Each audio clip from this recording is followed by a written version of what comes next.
has taken to the streets of Johannesburg protesting against what they say is illegal immigration in the country. And they seek to obviously have a platform at the G20 Summit where they will then air their grievances. But of course, they have been designated to this very area because of the restrictions in terms of movement in that regard. I'm just going to attempt to bring in Zandile Dudula, that's going to be speaking to us about some of their grievances in relation to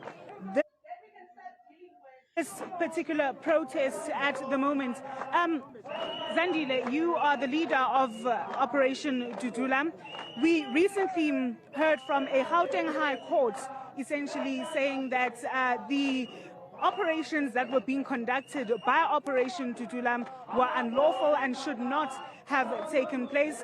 Today you are here on the official opening of the G20 Summit. You're also protesting against the very same illegal immigration that you say is taking place in the country. You know what? We will not stop. And I've said it before that nothing will stop us until our borders are closed, until all illegal foreigners are deported back to their homes. Then we can start dealing with the ones claiming to be legal in the country. Because there's many bogus Home Affairs in South Africa. Even the former Minister of Home Affairs, Dr. Aaron Mutwaledi, has closed one. So we're still facing issues of, not getting basic services, water.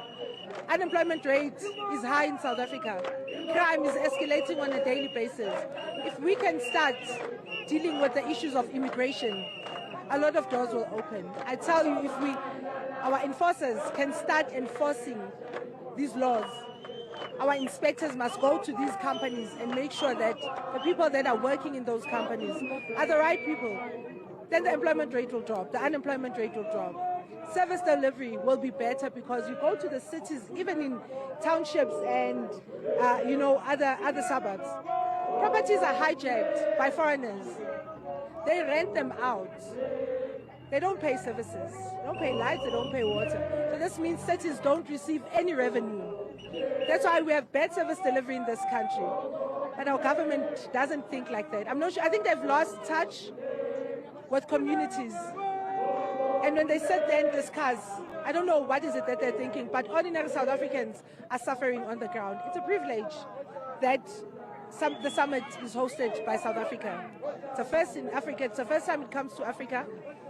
And yes, but it's meaningless if we'd still be complaining about just basic things. Our president is not willing to deal with these issues. And I'm hoping that they're going to be discussed in that summit, because at least I was fortunate to attend the social summit, and we presented our declarations, and they've been handed over to the president of this country.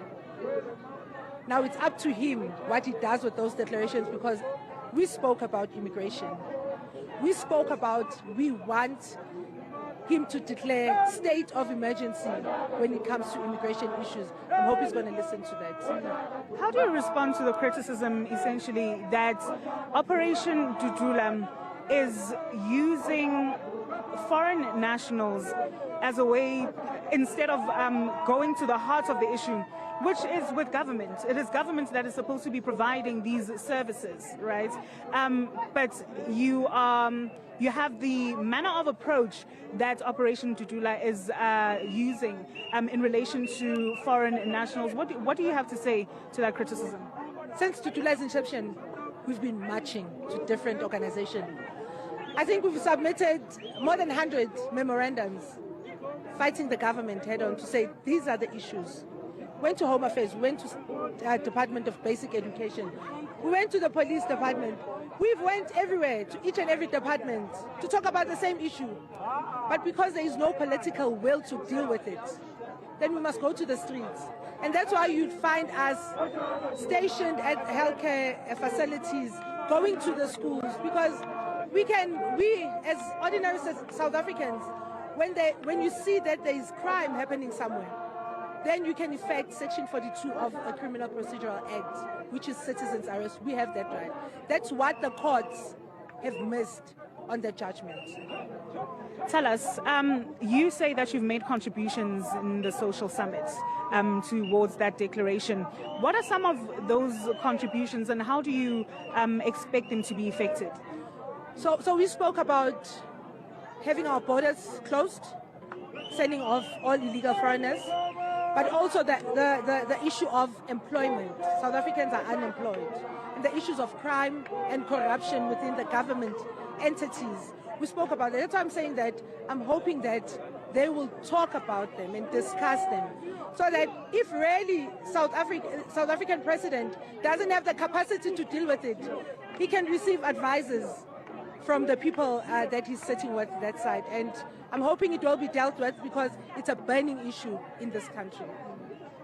Well, Vuyo and Michelle, that is Zandile, the leader of Operation Dudula. I'm just going to ask my colleague Tupan, if you look at what is taking place at the moment, we have little pockets of these protests that are taking place. As you can see, I see Juwasa now. These are magistrates, essentially, that have been embarking on protests as well, that have essentially been bemoaning several issues in relation to the treatment of magistrates. We understand that not so long ago there was also a protest of magistrates in Cape Town. In fact, this is one of the leaders of Juwasa, that is Mr. Neil, the president of Juwasa, that is essentially bemoaning. You'll remember that in terms of the work that has been done, particularly by the Justice Ministry, they are looking at forming a single judiciary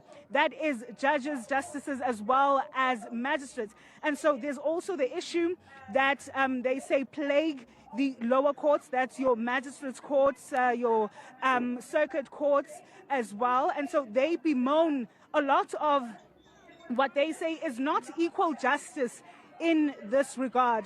And so they also here to protest against what is taking place, and also are calling for a single judiciary, which the Minister of Justice and Constitutional Development has undertaken to spearhead under the 7th administration.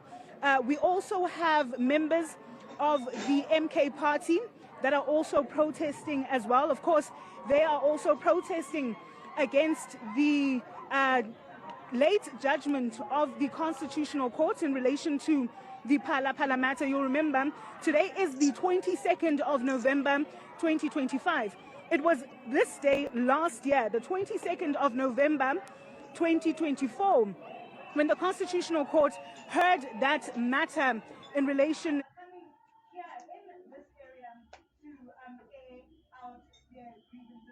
to the Phala and also the review of the decision of the Speaker of the National Assembly not to adopt that Section 89 independent panel report that was led by the retired former Chief Justice Sandile Ngobo. And so we do see these little pockets of protests on the day in which the G20 Summit is sitting, as well as those many deliberations that will be happening as South Africa, the first African country, hosts the G20 in Johannesburg. So we expect that these protests will continue. It is little pockets of these protests, but it seems as if people are coming here in this area to air out their grievances. Vuyo and Michelle, it's over to you. Thanks, Zolega. Of course, as we reflect the protests that are taking place outside by various groupings. The MK Party, Operation Dudula, magistrates all staging protests outside, raising various issues they feel particularly strongly about. Inside, of course, the world's leaders are gathered and they are still delivering their